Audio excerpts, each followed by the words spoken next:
आज मैं इधर था तो एक मन में बात आई कि साइबर थाने चल के देखते हैं कि वहाँ की स्थिति क्या है। तो मैं प्राइवेट गाड़ी से आया था और नीचे जो मुलाजिम खड़ा था उसने पहचाना नहीं मुझे, पर उसने अच्छे से बात की कि क्यों आए हो। हमने कहा जी मुझे डिजिटल अरेस्ट का मुकदमा दर्ज करवाना है। तो बोला जी सेकंड फ्लोर पर 24 नंबर कमरे में आपको ड्यूटी अफसर मिलेंगे। मैं ऊपर आया तो मुझे यहाँ ड्यूटी अफसर मिले, तो चलो ये तो मुझे पहचान गए थे। मैंने पूछा कि जी आप नीचे क्यों नहीं थे। बोला जी ये कंप्लेनेंट आया था, इसके पैसे जो थे गलती से किसी अकाउंट में चले गए थे, वो फिर वापस आ गए हैं, ये उनको वापस देना है। इसमें एप्लीकेशन लिखवा रहे थे, ठगने की कोशिश करें पर्टिकुलर साइबर क्राइम में। तो मुझे लगता है कि अगर साइबर क्राइम थाने में आप जाएंगे तो कोई आपको, जो आप सिनेमा में दिखाते हैं कि वहां तो पता नहीं क्या होता है, इतना बढ़िया थाना है, कितने मतलब अच्छे व्यवहार के लोग यहाँ पर हैं, तो आके देखेंगे। हम वैसे भी आया करें।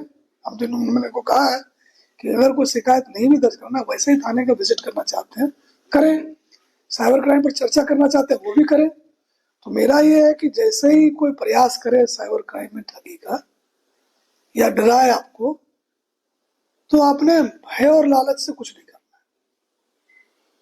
अगर खुद मन नहीं टिक रहा हो तो पूछ लेते 1930 पर फोन करके, उसको कहते कहते कुछ मुझे इस तरह से कह रहे हैं, आपको क्या लगता है, और उसकी बात को भरोसा करें। तो ये मुझे लोगों को आपके माध्यम से कहना है। उसमें देखो क्लियरिटी है जी कि आईटी एक्ट जो इंफॉर्मेशन टेक्नोलॉजी एक्ट है उसमें भी क्लियर प्रावधान है कि अगर बैंक ने ड्यू डिलिजेंस नहीं किया और किसी के पैसे को नुकसान हो गया, तो उसका नुकसान नहीं हुआ, बैंक का हुआ। किया है कि जितने भी मुकदमे हमारे अंडर इन्वेस्टिगेशन या पहले वाले भी हैं, उसमें हम इस एंगल से जरूर जांच करेंगे कि क्या बैंक ने एक कस्टमर का पैसा ट्रांसफर करते समय ड्यू डिलिजेंस किया कि नहीं किया। अब किसी ने एपीके फाइल भेज दिया, जो एंड्रॉयड पैकेजिंग किट होती है, तो आपने क्लिक किया, आपको तो नहीं पता है, आपने क्लिक कर दिया, पैसे चले गए आपके अकाउंट से। तो बैंक के पास व्यवस्था तो होनी चाहिए कि जब क्लाइंट ने प्रोसेस नहीं किया इनिशिएट, हम क्यों पैसे पे कर रहे हैं। तो अब जो है जी, आज के बाद से तो पक्का ही इसको मान लो कि जो भी साइबर क्राइम का मुकदमा दर्ज होगा, जो भी शिकायत होगी, हम एक लाइन ऑफ इन्वेस्टिगेशन जरूर रखेंगे कि बैंक ने ड्यू डिलिजेंस किया था कि नहीं किया था।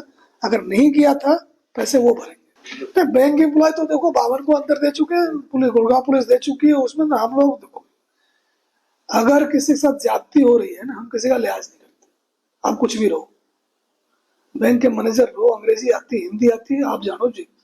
अगर आप क्रिमिनल से साझबाज हो, लोगों को पैसे लुटवाने में लगे हुए हो, हमारे लिए आप क्रिमिनल हो, तो एक्शन ले रहे हैं। But at the same time ये जेल चला गया, पैसे कहीं और चले गए, कंप्लेनेंट को कुछ नहीं मिला ना, उसकी कोई गलती नहीं है, उसने तो बैंक में खाता खोला कि मेरे पैसे यहाँ सेफ है। अब वहां कौन उसको क्या कर रहा है, बैंक का काम है देखना उसको। अब जो हमारी प्राथमिकता है कि जो बैंक के लोग कनाइव कर रहे हैं, जो साजबाज है, उनके खिलाफ क्रिमिनल एक्शन तो होएगा होएगा। ये जो पैसे उसके हैं कस्टमर के,